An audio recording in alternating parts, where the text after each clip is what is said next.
Stories are one of the most powerful and personal ways that I have learned about the real opportunities people of color or undocumented people have in the United States.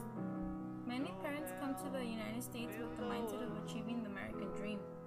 Yet, once they have reached American soil, they soon realize that those opportunities are not always given for them or their children. Along the 4 years of attending high school, I came to know some students who were undocumented, yet still had the desire to attend a college or a 4-year university. One of my friends I had known since middle school was brought to the United States by his parents without having to decide whether he wanted to cross the Mexican and the American border illegally. He was always one of the top students in middle school, and I saw how he always wanted to do great in school and make his parents proud. He graduated as one of the top students from our high school class, but his university opportunities were not so great. Joshua's work all through the years had finally paid off, since he had been accepted to one of the top universities in the United States.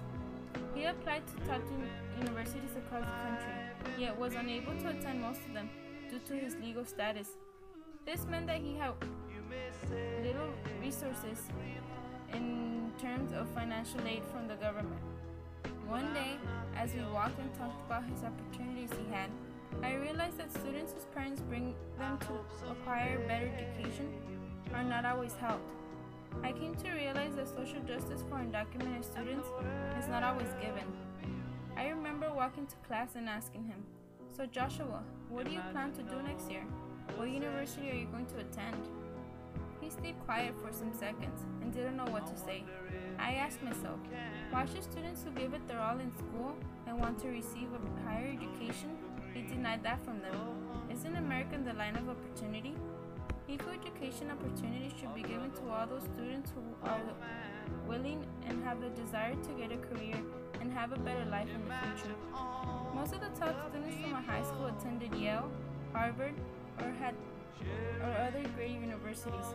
I later found out that he had attended Cal State Lake, which is not a bad university, but he could have definitely attended a higher university. To me, this story teaches us that students who have lived most of their years in the U.S. don't always feel as if they belong in the country.